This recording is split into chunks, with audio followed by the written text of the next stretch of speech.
Namaste.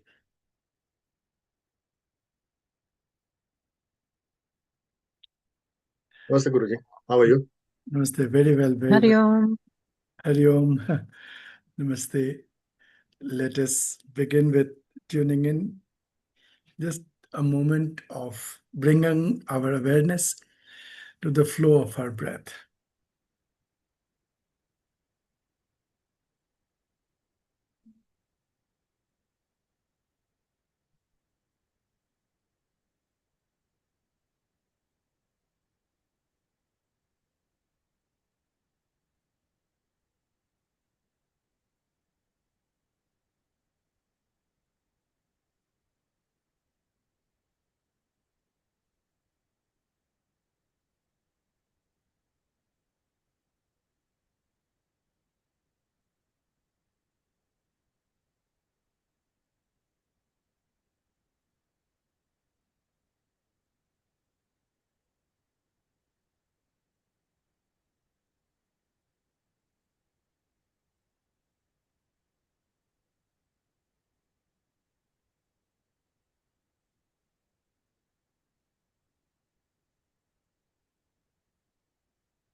Namaste once again. We have today Shivanji here. He is not on video, but welcome, Shivanji. I'm so Namaste, happy. Pavanji. It's I'm nice to so connect with you. so nice that you are here. Welcome, welcome. I'm also feeling nice to be here. Thank you. Whenever during the call you feel like you can come live on the video, please do, so Absolutely, that absolutely. everybody will get to. Actually, some time ago, I just came back from Malaysia. Acha, So I was just settling down. settling But I down. got this Okay, message. So I thought, lovely, actually, lovely, fantastic. yes. Welcome, welcome. Thank you. Thank you. So, though we are, on a flowing journey, but I'm sure even those who join midway will also join from that point. And Shivanji, you are yourself very much a practitioner and also a teacher yourself. So you will find something certainly interesting and useful for yourself. um, we were in the last so many weeks. We are on a journey. We have been looking at how to get there. We have been looking at the end goal of Shripat. We have been looking at all of that, and we started with Ishwar Pranidhan. Ishwara Pranidhan. And we have been uh, considering, we have been sharing about Ishwar Pranidhan for last 3, 4, 5 weeks. We have looked at various aspects of that. What is Ishwara, what is Pranidhan, how to get there, how to become one with Ishwara, or how to bring ourselves into the presence of Ishwara. We'll go a step further today, and we know that Ishwar Pranidhan is also one of the petals, one of the 24 petals of the Sri Chakra that we have been looking at, we are aware of. And now, actually, what we are doing is we are deepening our understanding of each one of these petals. Before doing that, before going into the next petal, please always have this clarity as to why we are doing all of this. What will happen if we do, if we become uh, resonant with the qualities of the 24 petals, what will happen? Why are we becoming resonant? We are becoming resonant so as the opposite of that, the dissonances are dissolved. That's one thing. But ultimately, we want to bring our mind to a state of ekagra chitta, one pointedness. The mind should become one pointed. Only once the mind becomes one pointed can the mind be mastered, you can say. Of course, not mastered, but mind can be checked, controlled. Mind cannot be controlled if it is multi-pointed. It can be controlled, it will become a controlled mind only after becoming one-pointed. The stage of one-pointedness is known as ekagra, and the stage of controlled mind is known as niruddha. Only after the mind has been controlled or mind has been well harmonized, subdued, that we are able to step into the space known as samadhi. And it is only after we cross the stage of samadhi, or we are in the stage of samadhi, that we are able to arrive to the stage of kaivalya. Kaivalya, the liberation of the consciousness from nature. Nature returns into nature. Consciousness returns to its source, consciousness. Actually, it is one and the same. It is like melting an ornament. When we melt the ornament, the shape of the ornament vanishes into imagination, and the pure gold remains as gold, becomes gold. After an ornament is melted, we no longer call it a jewelry, we call it gold. And when the ornament is not melted, we don't call it gold, we call it jewelry. So we are the jewels. We are, in Hindi, the word for a person is vyakti. Vyakti means an expression. You can even say an ornament. So a vyakti or a person is an ornament of God, ornament made of God. And when this personality, this persona is melted, is taken away, that God alone remains. That is the high goal, the high point of Shripat. Obviously, of course, on the path, whatever is necessary for that, all the comforts, all the things that we need in our lives to make ourselves secure, so that we are able to um, practice what we are meant to practice, is all provided by providence, by God, by Ishvara. Ishvara takes care of that. That is the trust we need to have. And at whatever point we feel there is a little difficulty or a challenge, it is arising out of our own karma. And Ishvara gives us the strength to overcome that, pass through that, go through that. So that is Ishwar Pranidhan. Um, Practicing the presence of God. And we have now 4 or 5 hours of conversation, discussions on that sitting behind us. Today, we are going just a step forward, and we have picked up the first sutra of Sadhan Pad. Sadhan Pad is the second chapter of a Yoga Sutra, and the first sutra of Sadhan Pad is Tapa Swadhyay Ishwar Pranidhani Kriya Yoga. Now, the first chapter, Samadhipat, of Yoga Sutra is addressed to those who are very advanced in their practices. The first chapter, Samadhipat. The second chapter, Sadhanpad, is addressed to all of us, those who are of medium caliber, those who are of low caliber, low engagement. They have a lot to do. They are not yet there. The minds are scattered. It has not yet been made. It had not yet arrived at the stage of Vikshipta mind.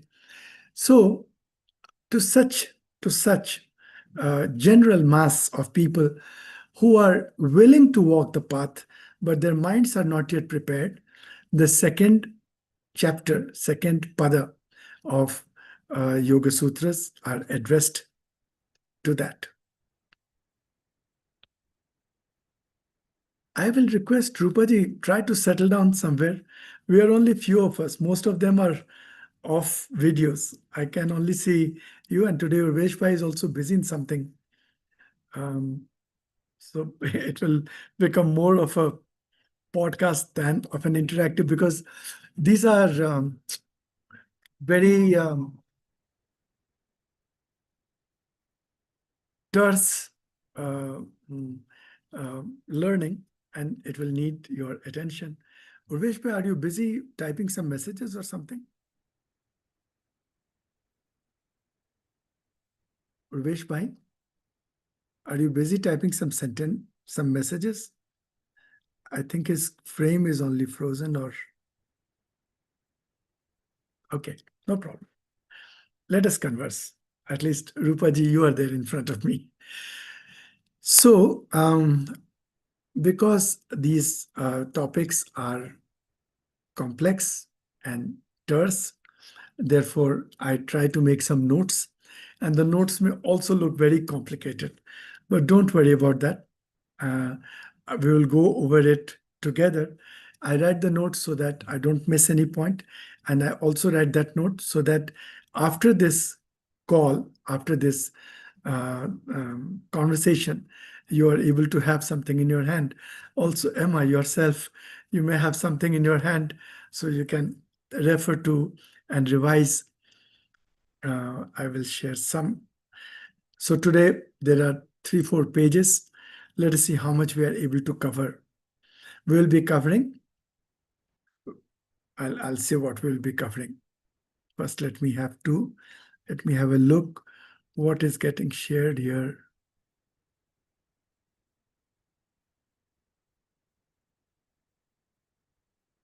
There is nothing.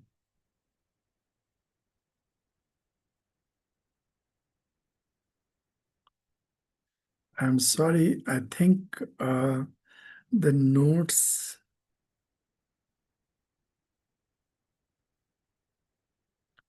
Let me try to do it once again.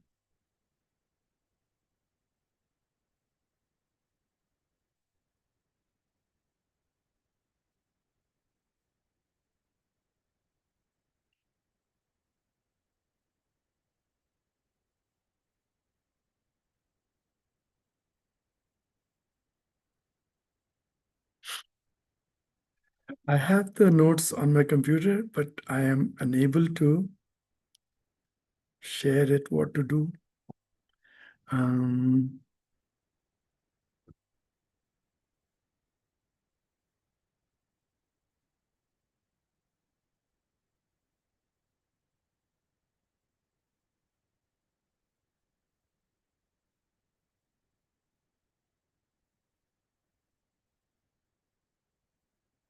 Allow me just 1 minute, and let me just pull down the notes.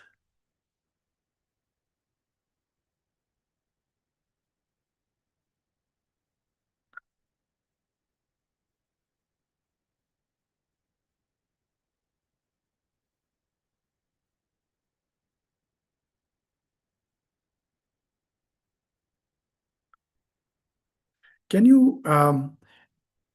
you see this page by chance? Yes, we can. You can see, so it works somehow. All right.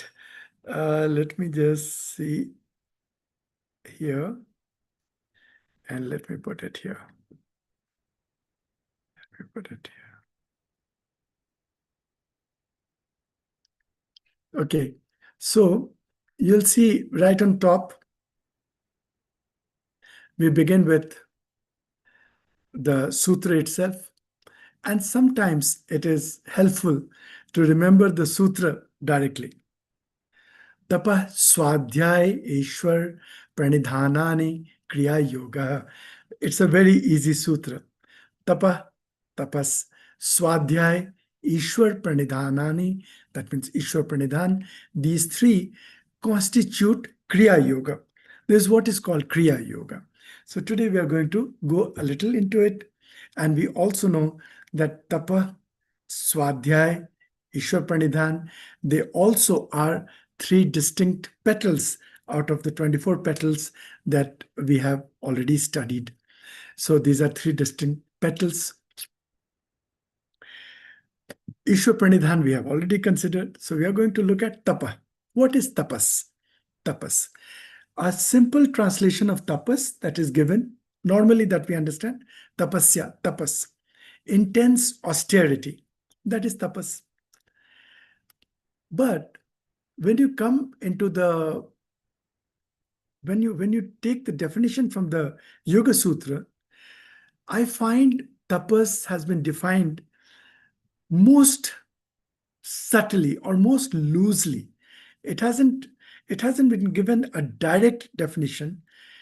It is as if everybody, they expected, the rishis, the sages expected that we understand what tapas is. The only words stated as a definition by Vyasa is na tapasvino yoga siddhyati. Without tapas, yoga cannot be accomplished. Simple. Tapas is that without which yoga cannot be accomplished. Can you see the subtlety of it? We will say tapas is intense practice, intense austerity, and all of that. Here the definition is tapas is that without which yoga cannot be accomplished. That means without intense practice, let us say we say tapas is practice. We'll go deeper into it. But say tapas is practicing. Without practice, without practicing what we are learning, without applying, engaging ourselves into that, the path of yoga cannot be accomplished. And Shripat is a path of yoga. Shripat, there could be other paths. There could be many other paths. I'm not conversant with them. And some of them that I know of, I'm not sure whether walking on that path may lead us to the goal that we are striving for. But the path of yoga, the path that we have chosen, Shripat, will become a big waste if we don't practice. Big waste. It will not become a waste. It will not be fruitful. It will not make us arrive. Maybe some impressions will remain. Suppose we practice other aspects other than tapas. Some impressions our mind will gather, will remember something as a memory. At different stage of life, if we have so much of life left, we may practice it. Or maybe next lifetime, this memory will again bring us back into a satsang like ours, and we will explore that. But in this lifetime, if we do not practice tapas, it cannot lead us. Without tapas, we will not be able to arrive at our goal. Exactly like we might have a great car with us, but if we don't drive it, we'll not arrive at our destination. We may have great knowledge of everything. We may have money in our pocket. We may have lunch boxes packed, luggage put into the car. But if the car is not driving, even if we are on the right track, but just being on the right path won't make us arrive. Tapas is practice. Tapas is the doing aspect of yoga. All the doing aspect for every aspect of knowledge, there is a doing aspect. The sigma of all the doing aspect of yoga will become tapas. Let us see. So here it says,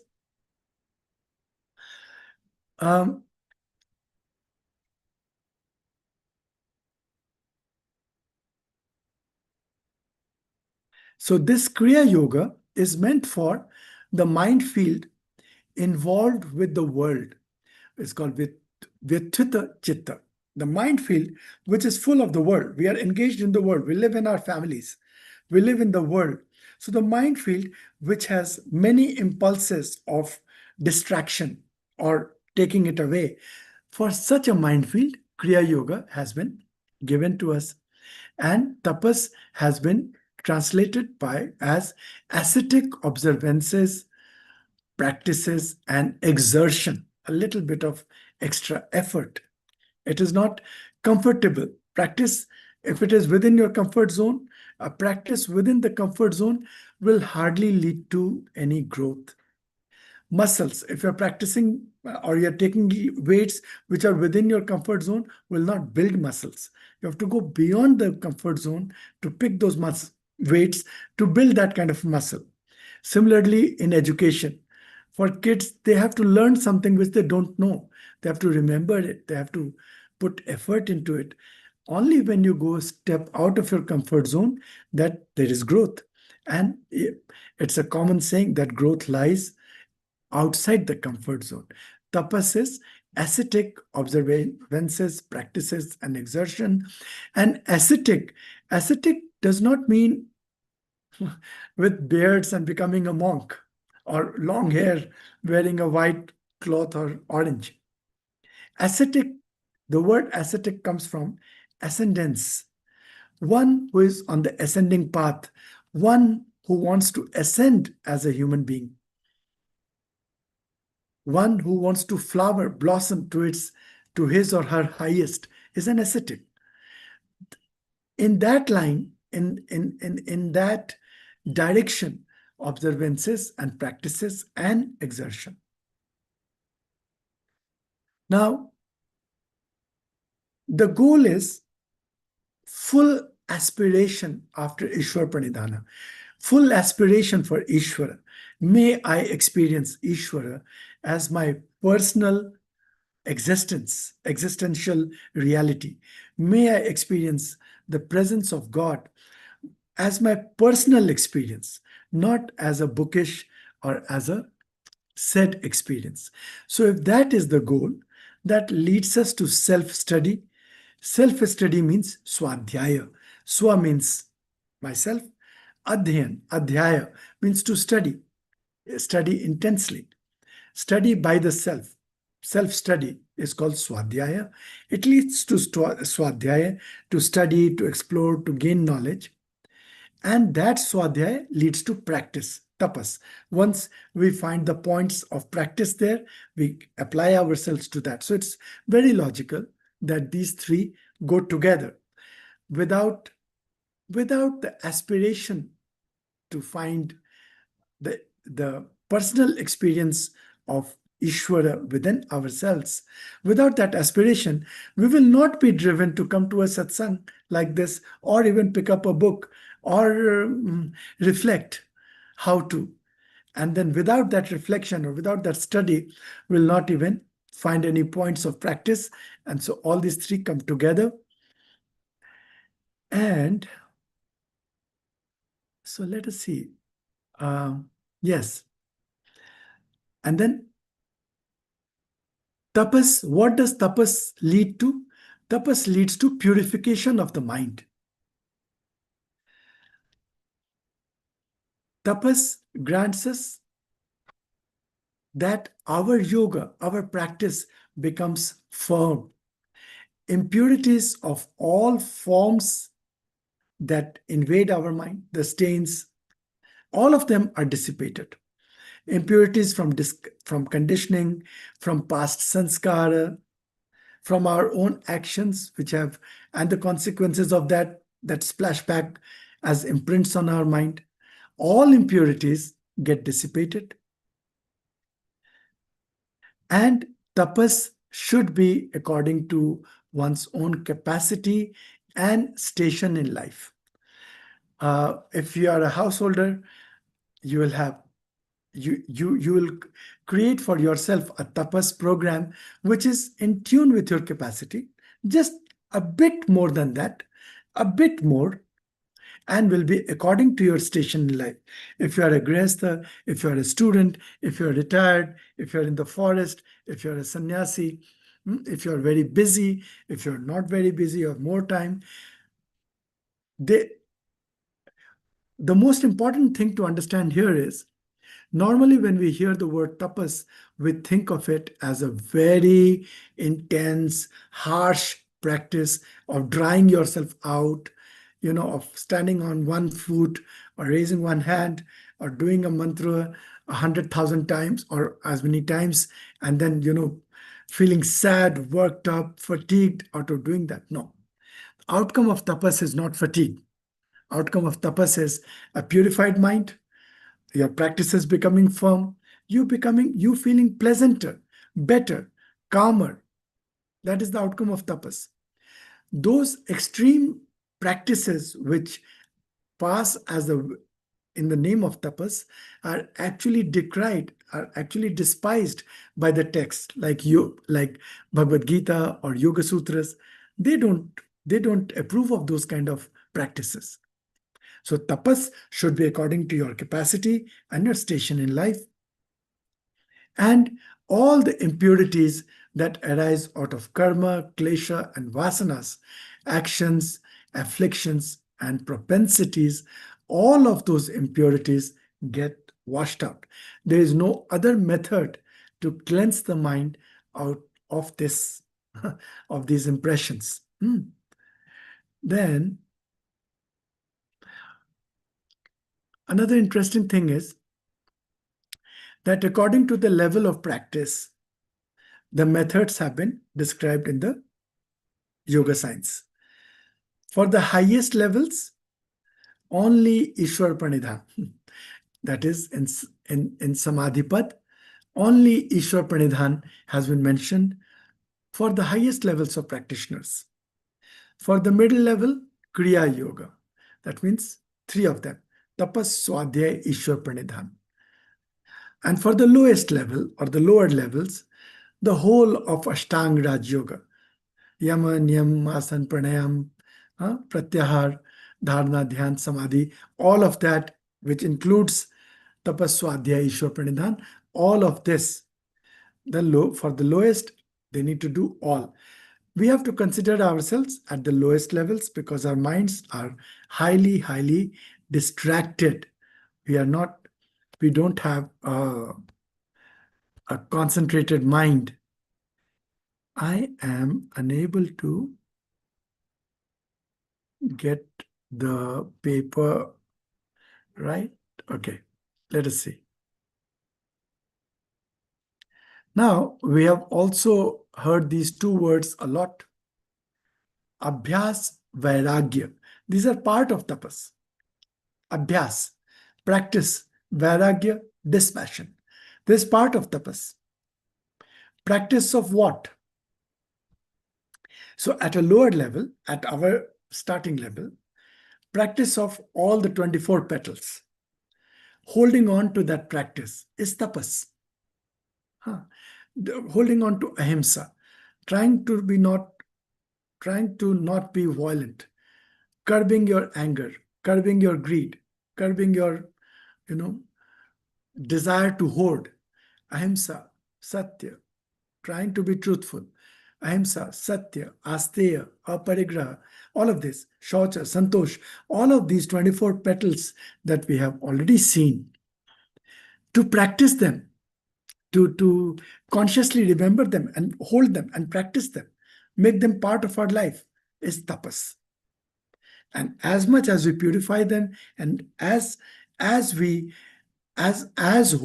as we can imbibe them in our lives, so much we can say that we are growing in our tapas. That is at one level. At a deeper, subtler level, the practice has to be able to discriminate between the seer and the seen. See, with our eyes, we are seeing the world. The world is the seen. The world, we are able to see the world. You are able to see the computer. When you look at the computer, you know that you are seeing it, and you have no doubt that you are not the computer. In front of you, if you raise your eyes, you can see the walls. In that, you have no doubt that I can see the wall. I am not the wall. So easy it is. You can look at the chair that you're sitting on. That's the world. That's seen. You can see the chair. So the chair becomes an object of your seeing. Whatever becomes the object of your sight, of your seeing, is not you. Therefore, I am not the chair. I am the seer of the chair. But when you come closer and see your hand, I am not the hand. That I can, whatever I can see, I am not that. If I can see my hand, then I am not the hand. I am the seer of my hand, of my body. You go deeper. You can see your emotions. You can see your thoughts. You can see your intentions. You can see your mind. I am not the mind. I am the seer of my mind. I am the seer of my mind. So I am the seer. I am the conscious seer. I am the seer who is conscious, who exists, who is conscious, and who is in bliss. The seer is not suffering. The mind suffers. The mind becomes happy. The mind feels the polarities of sadness, happiness, comfort, discomfort. The body feels cold, hot through the mind. And I am seeing that. I'm the seer of that. So a constant practice of discriminating or differentiating between the seer and the seen is tapas. Constant practice of seer and seen is tapas. And vairagya, dispassion. So naturally we feel vairagya means leave all your home, get out of your house, come to an ashram or in a mountain, sit down there. No. Or vairagya means not be engaged, not be happy with your family, with your friends. No. Vairagya means towards the barriers to your practice. So whatever prevents you from becoming loving and non-violent, whatever prevents you from speaking untruth. So suppose sometimes you want to speak the truth, but you're not speaking the truth because if you speak the truth, you will look not so good in the eyes of people sometimes. Then what is preventing you from speaking the truth? Your ego. Otherwise, you can speak the truth and be free. Because falsehood always binds, is a bondage. There, to get rid, to have a certain dispassion towards your ego, which is saying, speak the lie and not the truth. Like that. Some people may not be so educated. Sometimes one is only a graduate. But you are in such a society of educated people, you feel if I say I'm a graduate, I'll feel very small. But so what if you feel, setting aside that feeling, having a dispassion towards that feeling, but going ahead to speak the truth and say, I'm only a graduate. But I do my best to continue to learn and arrive where I have to. So having dispassion towards the barriers to practice, and at a subtler level, at constant observation level, a dispassion towards the seen. Whatever I am seeing is impermanent, is an illusion. It's a projection upon the truth, consciousness. The whole world is actually a projection. So towards that, towards you, it's not that you withdraw from them. It's not that you will not enjoy what is in front of you, all the scene, but it is here recommended that you do not give it so much of value. Don't attach so much of value to your sadness or to your happiness, because you know that this sadness will turn into happiness. This happiness is also short-lived. It will also be gone. The seen is always in a flux. The seer is constant. I will anchor myself in the seer. This is Abhyas Vairagya. These are also said to be the two wings of sadhana. Two wings. Abhyasa, practice, practice the discrimination between seer and the seen, as well as all the limbs. Vairagya, towards the seen, and also towards the barriers that pull you down and does not allow you to practice what you wish to practice. So that, may I just stop here, pause here for a moment, and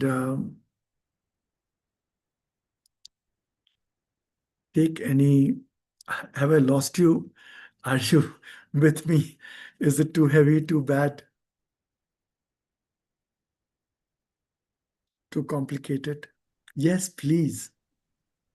Okay, when you were talking about pranam, firstly, sorry. When you were talking about the seer and the seen, I think ever since I've heard that concept, who am I? The 5 layers of us. And it's become very conscious. I mean, it's a conscious thing now. Like, you watch your action, your speech, your behavior, right? And also when you say the chair or whatever. So that's become I think it's more, it's seamless. So that, I don't know if I'm making any sense. Please go ahead.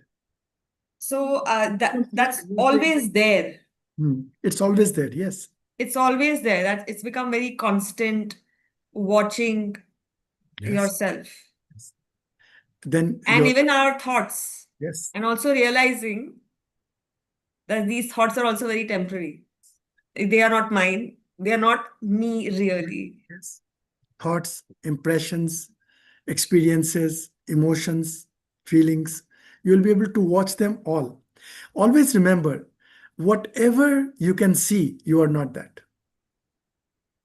See, people are not able to watch their thoughts. Therefore, they think they are the thoughts only. They are the mind. They are emotions. Or beyond that, people are not able to even see their bodies as anything other than themselves. So they think, I am this body. I am Pavan. I am a man. I am this body. And they operate from that space. But the moment you realize that whatever you can see is not you,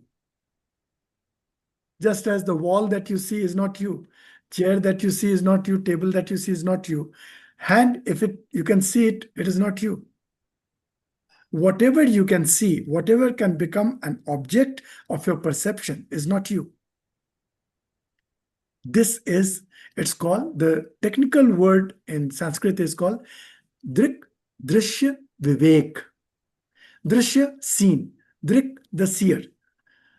The vivek, the discriminative wisdom between or of the seer and the seen. Discriminative wisdom of seer and seen. To practice that with full awareness all the time. Now, all the time it may not happen, but whenever you become conscious. And then there are practices of that. We'll come to that also. What are the practices? But to get it right, that what is tapas? Then tapas becomes something so subtle. Can you see this? It doesn't matter if you're having a glass of wine. No problem. Enjoy it with your friends. But be aware. Only becoming aware that this is not so, it should not have the value that you have so far ascribed to it. In this moment, it is the source of my happiness, and I'm watching it, I'm seeing it. I'm able to observe this environment and I'm enjoying it. And I'm observing myself enjoying that environment. That is tapas.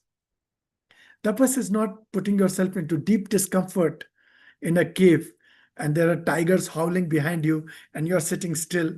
That is not tapas. We have enough tigers in our lives. We live amongst very difficult human beings. They are worse not worse. I will not even benchmark them against the animal world. Animal world is sweet, it's beautiful. Nature is beautiful. Emma lives in the forest. I was in Tarkeshwar just now, and there were a bunch of tourists who came up there, and it's a forest hermitage, so there's dense forest.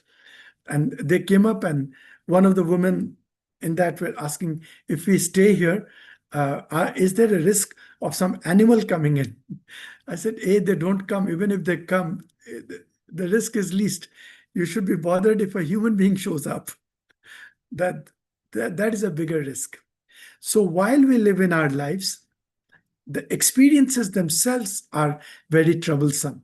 And if you are able to just observe those experiences with the calmness that a so-called tapasvi will observe a lion or a snake sitting in front of him, we have arrived. We have done our work well. So this is... Any other thoughts? Rupaji, are you with me? We are just trying to understand tapas. Yes, I am with you. I'm trying to understand points by points. And I won't be here on the chat, I mean, with you all for long, because I am out of town, but I wanted to hear for a little while. My husband is waiting for me. Go for But it. this is interesting, and it is something that consciously I would have to disconnect when necessary. That's what I understand. That is true. Not only when necessary, all the time, to maintain the consciousness of the seer and the seen. Because when it would be unpleasant, you will apply this, try to apply it. You won't be able to apply it. And when it is joyful, you don't want to apply it. You want to be the enjoyer. You want to be in that only. You want to be the seen, the enjoyer. So it is like Sthita Prajna, what they say? Sthita Prajna, yes. Who will be able to do it, you can say, is a Sthita Prajna. Yes, you're right. It will lead to the stage of Sthita Prajna, one of stabilized wisdom. Prajna means wisdom. Sthita means one who is stabilized in his wisdom is a Sthita Prajna, or one whose wisdom is a stabilized. Bhagwan in Gita has so beautifully and given qualities and characteristics of a Sthita Prajna. Lovely, yes. So let us see a little bit more. I think we'll not be able to cover the other two, but we'll just go with tapas. Let us see if we can cover it. I'm so, Pavanji, sorry, but I might have to leave now, so I will go through the notes then. No problem. Thank you. Or hear this video again from this point, and you'll be good. Okay, thank you. So, I do not know.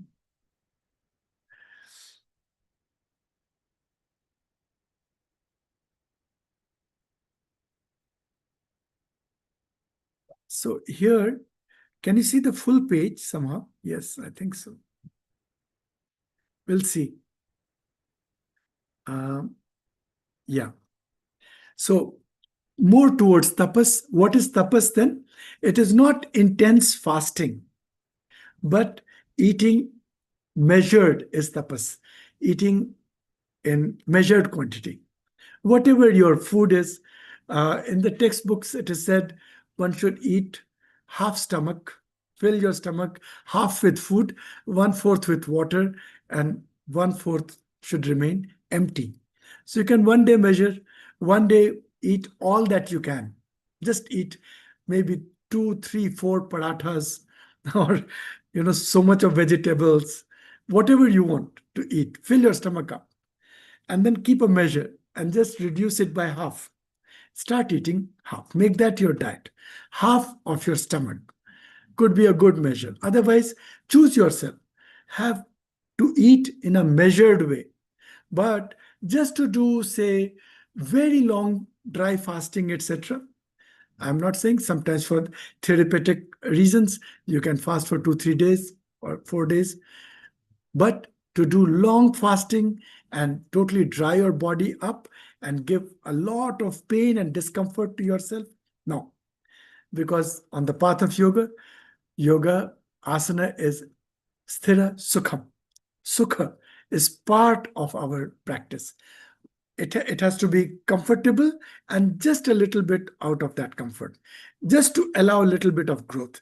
That's all. Balanced enjoyment, indulgence also, but in a balanced way, not overindulging. Serving the Guru. Serving the Guru can be taken literally. One could have a physical Guru, stay in the ashram, support his work, etc. Other way is serving the Guru. Here, Guru is Ishvara himself. He is Param Guru. So we have seen that in Ishwar Pranidhan. So serving the Guru means looking at the whole of this creation as the body of the Guru, to serve in whichever capacity we can any aspect of creation, whether to transmit knowledge, whether to serve food, whether to clean the forest with plastic. However, serving the Guru, serving the earth, serving all human beings is just the same, almost the same. Then speaking the truth, that is tapas. Silence, observing silence is tapas. Performing one's duties, whatever your duties are, you are a mother, you are a wife, you are a father, whoever you are a son, performing your worldly duties, you are a professional, performing your duties accurately, joyfully, I will say, is also tapas. Not also, it is counted as that. Bearing the pairs of opposites, like hot and cold, heat and cold, pleasure and pain. That's the example given by Vyasa, just these two examples. But all the opposites, sadness, the pleasure and pain will cover that. Heat and cold is at the physical level, discomforts, bear it. Sometimes there is no electricity.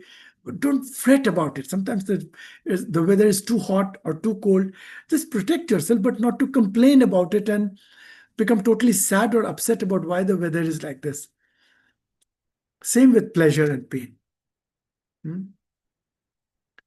So it says klesh sahana, to practice, so bearing discomfort, and sukha tyag, to go beyond the comfort zone. And self-discipline, to have a day plan, to have a life plan and stick by it. It does it, how can it, and we all know how hard it is to stick to a day plan.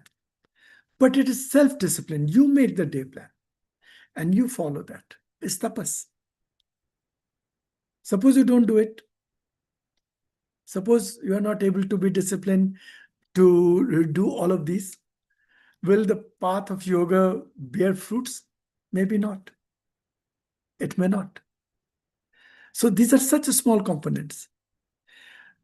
One of the meanings of the root word tapa is to apply one's heart, what we call meraki in Greek. Apply one's heart into something. There should be something that you apply your heart into. And I wrote here that tapas has to begin with the body. Begin with the body, take care of it, make it better, make it healthier, do everything to get yourself better. Then look at your lifestyle, next layer. Can you reduce your coffee, tea, alcohol if you're taking? Can you reduce media? Can you modulate your diet? If you're non-vegetarian, vegetarian, if you're vegetarian, vegan, like that. Then to include a short yoga practice of 10-15 minutes, include it. And little by little, it has to be done, not at once. We have to remember, tapas has to be increased little by little. It is said grain by grain. Grain by grain. We have spoken about it over the last 5-6 years. How doing something very little but better every day leads to big results. You can read about Kaizen, the Japanese practice in that. Tapas, you can say, Tapa means heat, is like cooking, is like transformation that transforms raw grain into food. Just raw grain is not food, it has to be cooked. Similarly, all the ingredients on our path in the Sri Chakra, they need to be cooked with tapas. Unless and until you do that, they will not be good for consumption.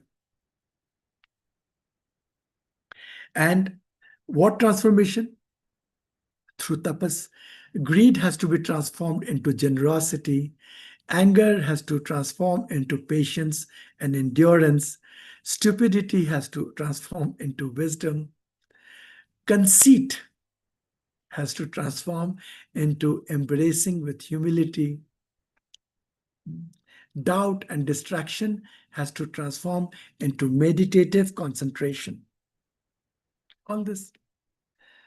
And our level of tapas shows our level of desire to heal. Very important. How much are we willing to invest in tapas is exactly related to how much we want to heal and blossom from within. If we don't want to blossom from within, we'll do none of this. Exactly. Priya, your kids who play cricket, both Samir and Ujjwal, their commitment to practice cricket is how much they desire to become a professional player. They can leave everything and run for cricket. So that is exactly related to their desire to succeed in that game, to become a good player. Similarly, for anybody, whoever wants to become a good engineer, the commitment to study the books, study the science, is directly related to the desire. So we can look at how much we desire to heal from within, from our past conditionings, etc. It shows through our level of commitment to tapas. Perseverance is also tapas. You start something, you continue to do that. And tapas is like a catalyst in yoga, and that leads to self-mastery. Tapas leads to self-mastery, and then the mastered self needs to be offered unto the feet of Ishvara. Suppose you have not mastered yourself, what will you surrender to God? You say Sharanagati. How will I surrender myself to God, my mind, if my mind is not in my control? The mind doesn't, I could be at the feet of God, my mind could be wandering anywhere else. Only by my body sitting in front of a murti doing arti is not surrendering to God. So, tapas is the key to self-mastery. Taking responsibility of your healing and growth. It's tapas. Taking responsibility. Take action. Just do it. Full commitment to invest time, energy, and action. T. It's tapas. Full commitment. Breaking old habits and patterns. Tapas. Reclaim our power and dignity. Tapas. Bring forth an inner revolution. We are talking of a revolution. Imagine a revolution that happens in a city, that happened in Nepal or any place. A bunch of people just revolt. In India, the freedom movement was a revolution. That is the force of revolution. Now, observe and find whether there is that force within to create an inner revolution that leads to reclaim our power and dignity, our freedom. Freedom to do what I ought to do and not be dragged to do what I want to do. Not the liberty. Pierce through the crust of our resistance. Tapas. There is a resistance, pierce through that. Converting knowledge into wisdom. All this information into personal wisdom. Courage, commitment, discipline, self-reliance. These are all tapas. Self-reliance. Get up and make your own cup of tea. Is tapas. Daily practice is at the heart of tapas. Daily practice. We must build a daily practice. And having no self-pity and excuses is also tapas. I will pause here only, and Shivam ji is also visible now. I am so conscious. I'm speaking in front of another very accomplished teacher. He is a dean of a university, and he is the head of uh, educating and infusing young students with spirituality. Can you imagine? I would apply for that job if it comes anywhere, whether I'm selected or not. What a beautiful, what a beautiful service oblique job he is doing. Welcome, Shivamji, once again. What would be your comments on tapas that we have? You are muted. You are muted. Muted. So, Namaste Bhavanji, I would like to take a moment to express deep gratitude for you. The kind of pictorial work you have created is not just an art. I think it's a transmission of understanding. And it's so amazing the way you are teaching. I think people like you should be in the universities and all, because in academic space, we miss this kind of teaching structure. And when you talked about Drishyam Vivek, especially in the context of chapter 1 of the Yoga Sutras, these are not very easy concepts to grasp intellectually. They are very subtle, experiential, and often people struggle to see, just to see what is being pointed to. But through your visuals, something beautiful happens, and what is usually abstract becomes visible. What is usually philosophical becomes experiential. And the same with tapas, when you explain. So you have not just explained, you actually shown the inner fire, the inner revolution which you talked about. So that discipline, the transformation that you represent, that's amazing. And the most powerful message that comes through your work is what we see is not who we are. The Yeah. seer is different from the seen. Yes. And once this gap is understood, even slightly, a new dimension of freedom opens up. So, Pavanji, thank you so much, not just for your effort, but for your sincerity in making such deep wisdom accessible to everybody. And this kind of contribution truly supports inner growth and self-inquiry. So it's just amazing, just amazing. And you are in the Mukteshwar right now? No. I'm back in Rishikesh. Oh, how lovely, beautiful. So you are sending those vibes and I'm absorbing. Lovely. I'm so happy to see you after 4 years now. Yes, And absolutely. So I'm back from Malaysia. We had a 2-week lecture series. It was on the voice of Upanishads, and it was so amazing. And after coming, I'm listening to your beautiful insights. It's amazing. So good to hear you. lovely. Fantastic. Fantastic. But as we go along over the next week, if something comes in your mind about tapas and something you feel inspired, do share in the group. We'll I all uh, benefit from that. That would be pleasure, of course. Fantastic. Urvesh bhai, yourself, any comment on tapas? Because this is the first time we have gone a little deeper into this particular petal. Just one moment, Urvesh bhai, just for to bring Shivamji on our same.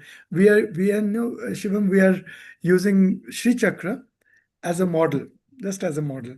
So we Right. have gotten into the technical worship of different goddesses there. We are Mhm. taking that model, and in that we'll bring you up to date on what we have been sharing. But the 24 petals represent 24 qualities that we need to absorb for our fuller blossoming. So that was so tapas is one of those petals in there. So we have been talking about tapas in the passing for all these years. This is the first time we have entered into that particular petal. So any more details that comes up around tapas, Please share. Everybody, anybody, if you come up on anything more on tapas, Nivaji is here from London. She may have some thoughts, and of course, Urvesh Bhai, he is brilliant. He may just pick out something on tapas, and let's put them all together so that we get a better handle on this particular petal and how it will get practiced. So it's a beautiful thought you put across. And once you mentioned the tapas and the it's a revolution, yes, to begin with, but to sustain that revolution, as you said, we need to have that daily practice, and we need to evolve out of revolution, because revolution is the bloodshed. It happens there, and it finishes off, and it dies off there and there. But if you don't sustain the evolutionary journey after that, then it will just become a short burst of energy. You will feel that for a moment, and it will die off. So as you say that, practice, practice, and practice is must. That is the point I take it out from that. If you don't harness that practice, if you don't harness that ability to sustain the heat of that tapas, it will burn you off. And it will have very adverse effect on you. So one needs to stabilize in that and know what they are going through. Because everybody cannot take the heat. They cannot handle the heat of tapas. And that is where your daily practice idea is amazing. Daily pranayam, daily yoga, yogic exercises, daily awareness, daily being aware of yourself, being aware of your breath, being aware of your mantras, what has been given to you. That will make your tapas sustained. That heat needs to continue. That flame has to be burning all the time. It cannot be doused off. The only fuel is what I said and what you explained as. I believe it's daily practice. Without that, it will douse off. People will wander off here and there. They'll become big tapasvis with the labels, because that momentary knowledge what they have will remain with them, and then they will brag about it within those 3-4 words they have understood. I don't think they will carry on evolving. So yeah, you're right, Guruji. That was brilliant. Thank you. The Yoga Sutra itself says, Tathatu Dirgha Kale Nairantar Susevitam. Dirghaka, Nairantar. You have to have a practice, one practice. We'll talk about it. Let's build one practice for each, or one common practice. We already have observation of the breath, sitting at the same time in meditation, things like that. To have that and keep that. But I give you the sustainable part of it is, tapas in itself is not sustainable, because it will crash at any point. One time your mind will revolt against the revolution. Everything can go crashing. But see, already today we mentioned, the goal is not tapas. The goal is Ishvara.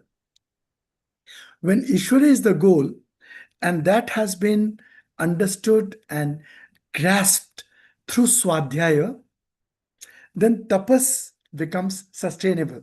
Swadhyaya holds on to tapas, and Ishvara, the desire for Ishvara holds the Swadhyaya, and therefore Ishvara himself holds the tapas. In fact, we were talking about Ishvara Pranidhan. Here, tapas is in the context of Ishvara Pranidhan. Ishvara Pranidhan, yeah. So what is Ishvara Pranidhan? To offer the fruits and the actions themselves unto the feet of the Ishvara. We'll see that. So at a stage, when one comes to a stage wherein the doership is also given to Ishvara. So Ishvara sitting inside me is the impeller of tapas, is the doer of that tapas, and the fruits is the consumer of that fruit of tapas. And by his grace, I get a prasada of Kaivalya through the grace of Ishvara. But the enjoyer of the fruits of tapas is Ishvara himself.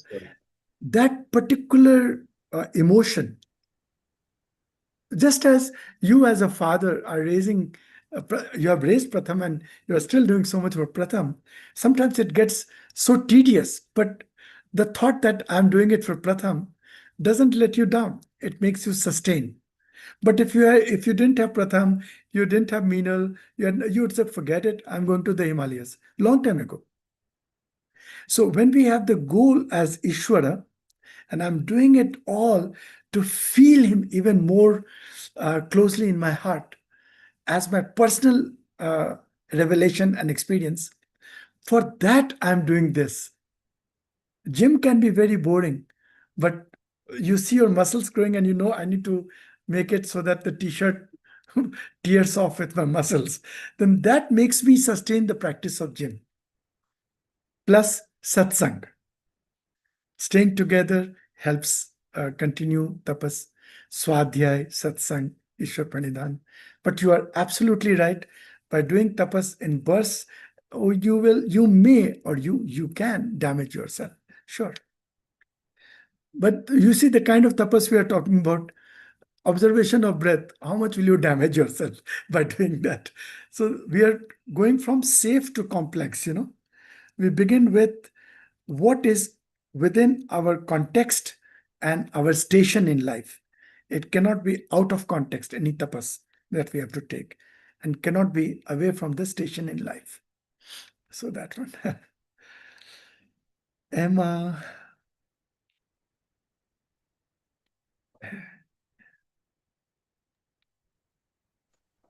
I'm not sure how good the signal will be. Can you hear me? Hear you, but not in the best. We can see you very well, but hear you hazy. Maybe if I turn the video off, it might work better. Yeah? Doesn't matter. We can hear you right now. Keep going. Okay. So yes, as you just said, satsang is a big part of tapas because for me, I'm seeing that when I'm really in my practice, then everything is much easier. I have definitely a better focus, and I feel that when that falls away, then it's much harder. So I know that it's time for me to get back into my practice, which leads me to another question. I also feel as if we do need to have intensified periods of practice, because if we don't do that, isn't that where the ascension comes from, in a way? And to do it to have like a very light practice all the time, you don't really arrive either. Yes. So how it's always this balance, like how to keep it balanced with our responsibilities, with life in general, the roles that we must play. But how do we balance that with the spiritual? How do we keep because I do feel like it's possible, but how do we keep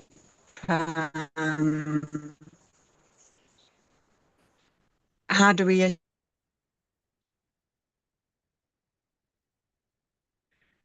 Emma, your voice breaks, but we have got your question. That she says, how do we keep the balance? Shivanji, you have an answer. She's saying, if we get into tapas and it keeps going, it becomes so big or intense. How do we keep the balance of that? So there is a one subtle shift that changes the whole journey, actually. So sometimes we think we are doing tapas. That's the problem. So we think I'm holding discipline, I'm staying aware, I'm transforming myself. But when we deep down look very closely, so the moment this I comes, the struggle begins. So effort becomes heavy and spirituality becomes a burden. That's why people say, I don't want to be in that space of spirituality. I'm just enjoying my life. I want to chill. I just want to go and just have TGIF. I'm not interested in all this stuff. So in the Yoga Sutras of Patanjali, there is a beautiful doorway given, Ishwar Pranidhana, which you are already explaining. So it is surrendering to the divine. That surrender word is so beautiful. Now the question is, what does it really mean? There are various theories of surrender. So you are not holding the tapas. Ishvara holds the tapas through you. When that kind of understanding comes, when awareness is there, when witnessing is happening, is it really you doing it? Or is something deeper, already present, already aware? Because the ego says, I'm practicing. There is a trend which I see in people. I'm very spiritual. I'm practicing spiritual practices. I have a guru. I'm very close disciple. All that kind of things we see.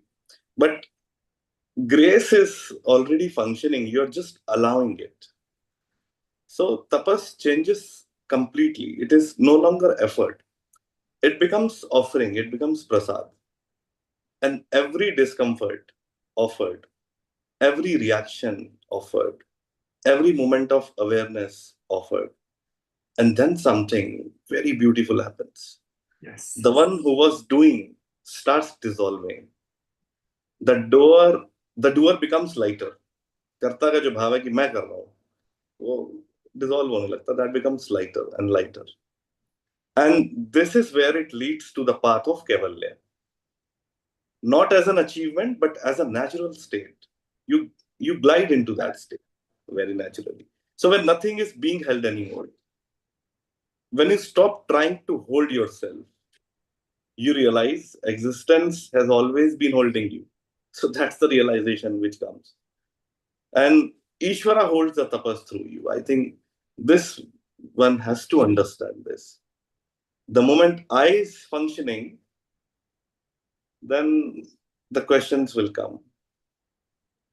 So dissolution is important, I believe. This is my experience. I don't know. No, absolutely. You have explained it absolutely perfectly. I will add to what you have said in the context of Emma. She is a mother with a child growing up, husband, and she lives in a forest. She has to do a lot. And then she's saying, but if there is too much tapas happening, will it impact my life around? And how do I create a balance that at some point in time I get so absorbed in it? But the point is that if you look at all the bullet points of tapas that I've shared, none of them can exceed the maximal or optimal level any which ways. It will not interfere with your daily work in any which ways. Follow your day plan, however you make it. In And fact, it's an integration. it is integrated. So tapas is not distinctly taking out time, and that also too much of time. Yes, you need to take little time for your whatever time you can spare. 15 minutes, 20 minutes, 30 minutes, 1 hour, whatever you have been sparing. That within that time, doing the same practice to the level of perfection where your time of arrival into the highest point or the deepest point of that practice begins to get shorter and your practice becomes deeper within the same time. Right. So it will never disrupt your But huh. Guruji, sorry. And I was just No. mentioning that I've already mentioned Vyasa's commentary says clearly it has to be done according to your station and capacity, station in life and your capacity. So it can never break that format. You are supposed to do tapas according to the station in your life or in all your duties around you, because doing your duties perfectly is also tapas. So you cannot go wrong in it. It is so well. A question comes, and this is from the personal experience that Ammaji came as a rescuer for me. I have sent you messages where you get that, because sometimes the tapas so intensifies so much that you get that vairagya. You get that feeling of vairagya. You want to give up everything because you know that you have touched that core. So I think, as Emma says, that where that balance comes in. So for that balance, I think the need of a guru is there to recalibrate your path. If Ammaji wouldn't have come, where I would have reached and what would have happened. So I think what Emma says is right. That at what point? Because not everybody has a capacity to understand. Because once the heat increases, it's very difficult to control. And because it is, as Shivamji also said, and you have also said, you are not doing it. It is done by Ishvara himself holding it. But then how do we recalibrate? How do we make that strike the balance? Even if we know that we are not doing it, Ishvara is doing it, I'm not doing it. But this becomes mental jargon. Practicality comes in when Guru comes in and tells you, no, go away from these words, don't don't dwell into the world of words and the wisdom and everything. Now practically you need to do this. And if that recalibration doesn't happen, then it causes biggest chaos. And that is where Namaya Melina Ram then. But Urvesh bhai, remember one thing. What we are talking of tapas will never go wrong. In the context that we are speaking, see, tapas is what? Drik Drishya Vivek. What will you go wrong in it? The question is what you just pointed out. By having vairagya to the scene, you might get vairagya to your own duties. Do you get my point? To your own family, you'll say, let me leave this. But the definition of tapas, as Vyas has given, is also doing your duties. It's part of tapas. So you're right. The Guru will recalibrate it, but also yourself through Swadhyay, understanding, reading Vyasa's commentary, reading other commentaries on this, understanding what is tapas. If I'm getting vairagya from my own family, then I'm already not in tapas. I'm doing some other circus inside myself. But if my love for my family has increased, at the same time, my attachment has gone down. Only I can judge it. Only you in your heart will know that your love has increased, but your attachment has relaxed. So probably you are right about the Guru, but the Guru which sits in your heart will be the best judge. And because, as Shivamji also said, that Ishvara himself is, whether you recognize it or not, Ishvara is the tapasvi. So he will never let the fire go out of the hand unless and until you are so blind or so deaf to the voice of your conscience that you're continuing to drive and put the accelerator, continuing to do it and not listening to what is going on. There are other aspects of it. You are not offering it to Ishvara, or you are not balancing it with pranayam, asan, other yama, niyama. All of this are coming together. I think, but with the experience, sorry, Priya, I'll just finish in a minute because what happens is that practically when we go through it, and what I have experienced is that the moment comes in, and it is not done out of sadness or anything. You are at the peak of joy. You are at that Satchitanand space. That the vairagya doesn't come out of sadness. But it is the result of that ananda, which is then you see that everything else is have no point over here. Because you are so much so in joy of yourself that everything else becomes just an peripheral, which you don't need.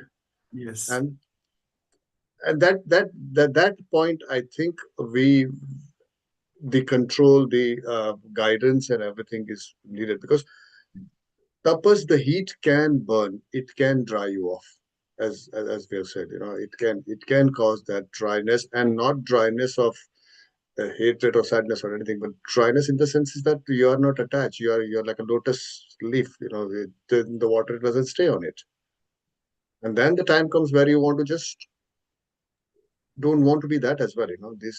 This body also doesn't require to be there.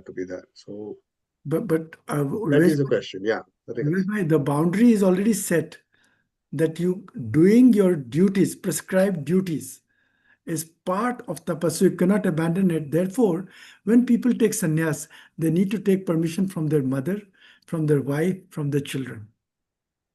If they joyfully permit you, yes, you're arrived, you are great, we'll take care of ourselves. We sacrifice our time with you, you can go ahead, then you can take it. Otherwise, you will have to tame that vairagya with the reference to doing your duties being an integral part of your tapas. So That's why it was a joy when Ammaji spoke to me for at least 2 hours, and then before initiating me further, she did explain, and it just changed with that mantra what she gave. It just changed because she knew that this is what is needed. This is what was the regulator switch was needed somewhere. That regulator switch was given by Ammaji. So that is where what Emma says is right. Is that you sometimes you need an external guidance. You need to have, even the inner guru will say, yes, you are right, because there is nothing wrong is happening in it. If you have vairagya, you are right. It is in the right way. That is what it is supposed to be. You are at the peak of your joy. You got that. So that is the thing. But no, good. I can understand where Emma comes from. So yeah. lovely. Can I just say a small thing?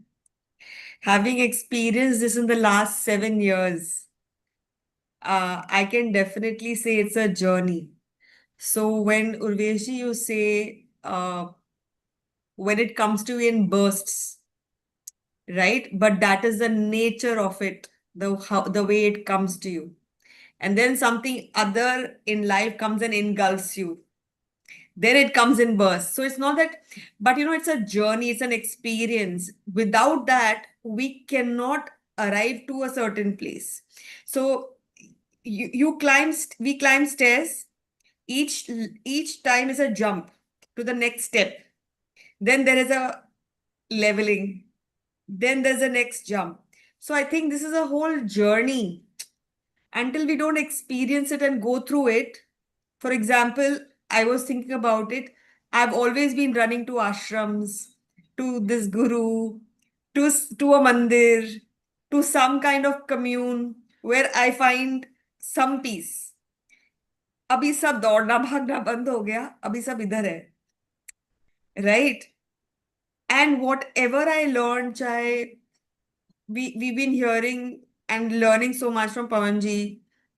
I heard Swamiji talk. I had never been to a talk like that. So I heard the Bhagavatam. I never knew a concept like that. There was another kind of seeking that was happening. I want to know more, right? But eventually सबका समझ में आ गया, यहीं पर ही है, यहाँ पे, like literally it is here. The abhyas, the tapasya, or whatever we want to call it, it's all here. The breath is also here. It leaves and everything is gone. The karma, the thought, the seer, the seen, everything is here. So I learned from all of you, but I just feel, Emma, you are way ahead than all of us when it comes to abhyasa. Urvesh ji, Pawan ji, there's so much to learn with just watching you, hearing you guys. And we have now Shimji with us. And the first time we hear you and you said some beautiful things. This makes me want to hear this video at least 2-3 more times because there's so much that one can't grasp in 1.5 hour and say, okay, I've understood everything, because these are layers. These are layers of wisdom. These are, layers of treasure that is shared in this conversation on every weekend. So it is not easy to grasp it. And honestly, Pawanji, it takes time to get into the practice and understand it. We've all been hearing this since childhood, that okay, हम जो कर्म करते हैं वो it is for God, right? Our actions and the fruits are to God. At every stage of life, the understanding evolves, it blossoms, right? So, and when I say that, I actually imagine a flower, a rose blossoming, a lotus blossoming. But the blossoming also has many phases. Just like the moon has many phases till it becomes a full moon. I think when we go, at least when I go, it's going to be the full moon or the black moon, whatever we're going to call it. The point is that blossoming has different stages. So there's no balance. I think there's no balance. It will come, it'll go, it'll come, it'll go. But our whole seeking towards it, I think that is the balance. If we don't have that seeking, that urge, then there is nothing really. What balance are we talking about? There's no balance. This is my belief. Sorry for the long. Absolutely, you're right. But we are maybe close our evening today.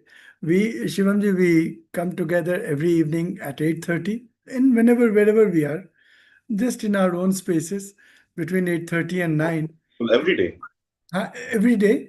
No, not on a Zoom call or anything. Just that within that half an hour, either for the full half an hour or only for 2 minutes or 1 minute or 5 minutes, we come together to meditate together just for 2 minutes, pausing whatever we are doing with friends or family, or we are wherever.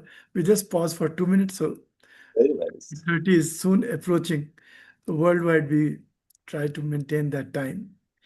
That's beautiful. That's beautiful. And you're doing such a great, noble work. Many good wishes to you. Thank you. All God's grace, Guru's grace. Absolutely.